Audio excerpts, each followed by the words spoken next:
This is a very difficult question because most of the trials we are carrying and the basic research is usually performed in difficult clinical situations where bone regeneration augmentation is required.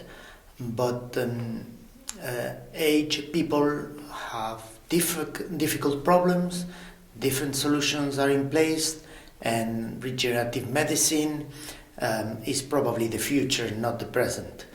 However, aged people sustain complex fractures, osteoporosis-related fractures, and these are usually associating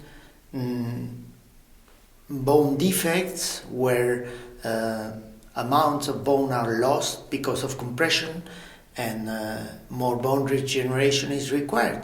And this is more difficult because when we get older, we lose some of our regenerative potential.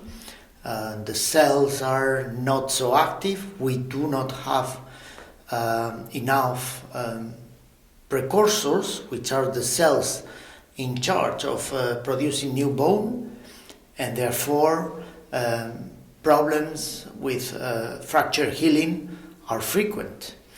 And this means that osteoporotic related fractures are certainly an aim, but as I said, this is a future aim. This is not a current available situation to treat our patients. We still rely on the metallic implants, which have been working for the past 50 years, and hopefully in the near future we will be able to incorporate also regenerative solutions, because as I said, this is a population where these are needed.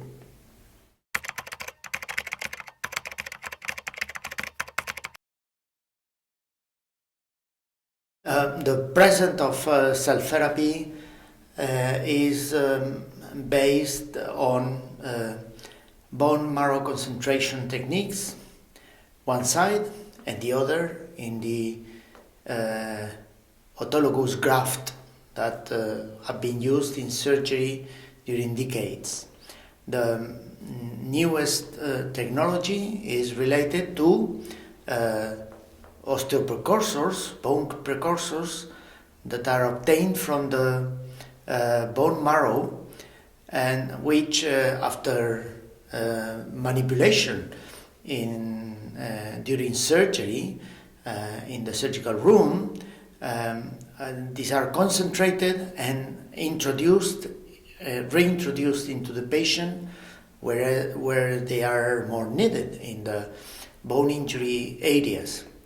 And this is currently done for long bone non-unions, which are difficult problems, and also for avascular necrosis, particularly of the femoral head, which is a difficult situation where bone dies because of different reasons, and in middle age or even young patients, and there bone regeneration is required to maintain the joint in functioning status.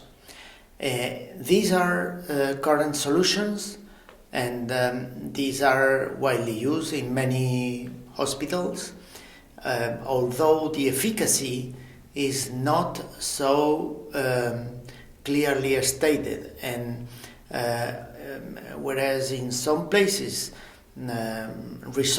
reported results are satisfactory, in many places this technique falls below what it would be expected in terms of efficacy. So it does not work properly, and this is why more research is needed.